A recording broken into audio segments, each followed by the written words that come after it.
نستغرب 9 حقائق عن جسم الإنسان. أولا، العيون. هل تعلم أن الجزء الوحيد في جسم الإنسان الذي لا يصله الدم هو قرنية العين؟ هل تعلم أن العيون الزرقاء هي الأكثر حساسية ضد الضوء، أما العيون السوداء فإنها الأقل تأثيرا بالضوء؟ هل تعلم أن لا يوجد دليل طبي على تعرض عين الإنسان للضرر إذا قامت بالقراءة في ضوء خافت؟ ثانيا، حرارة الجسم. هل تعلم أن كمية الحرارة التي تنبعث في اليوم الواحد من جسم الشخص العادي كافية لجعل 40 لترا من الماء تصل إلى درجة الغليان؟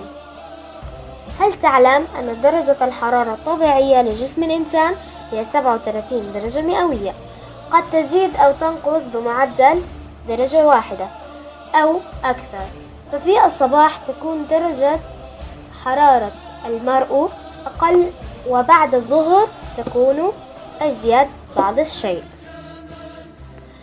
لا تعد الحمى مرضا في حد ذاتها، بل هي علامة على وجود صراع داخل الجسم مع التهاب ناتج عن جرثومة، وقد تساهم درجة الحرارة في القضاء على الوباء.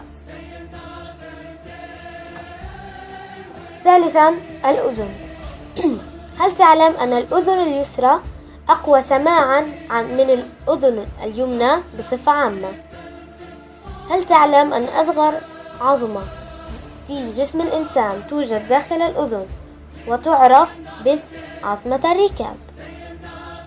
هل تعلم إذا وضعت سماعة الأذن لمدة ساعة كاملة على أذنك فهي كافلة بتضاعف البكتيريا في أذنيك بمعدل 700 مرة. رابعا، الماء. إذا فقد الإنسان 20% من ماء جسمه فإنه يموت حتما. يشرب الفرد الواحد في العام مقدار 2 من الماء. خامسا، الدم. دم الإنسان يقطع مسافة تصل إلى 9000 كيلومتر يوميا عبر الأوعية الدموية المختلفة. هل تعلم أن عدد كريات الدم الحمراء في جسم الإنسان تصل إلى 25 بليون كرة؟ سادسا، العظم والعضلات. عندما تتكلم فإنك تستخدم ما بين 70 أو 80 عضلة مختلفة. هل تعلم أن يحتوي جسم الإنسان على نحو 600 عضلة، وتشكل تلك العضلات نسبته 40% من إجمالي وزن الشخص؟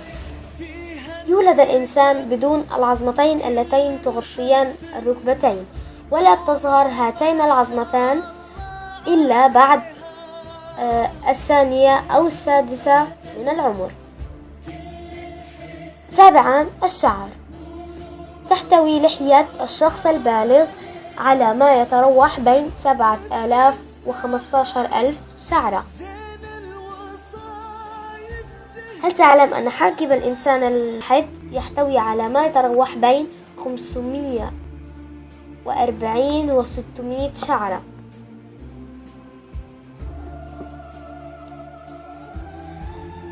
سابعا، الرئة والتنفس. الرئة اليمنى لدى الإنسان تستوعب كمية من الهواء أكبر من الكمية التي تستوعبها الرئة اليسرى، ويرجع السبب في ذلك إلى وجود القلب أسفل الرئة اليسرى. هل تعلم أن عندما يعطس تتوقف جميع الأجهزة في جسمك عن العمل بما فيها القلب؟ المقولة التي تقول: لا تحاول أن تكتم العطسة في داخلك، لأن ذلك قد يؤدي إلى تمزيق وعاء دموي في رأسك أو في رقبتك، وهو الأمر الذي قد يؤدي بدورة إلى الوفاة بعض الأحيان.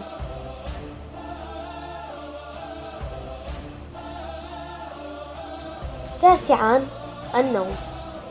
عندما ينام المرء يزداد طول قامته بمعدل سنتيمتر واحد تقريبا، وذلك لأن الجسم يكون بحالة استرخاء ثم يعود طول القامة كما كانت بعد الاستيقاظ.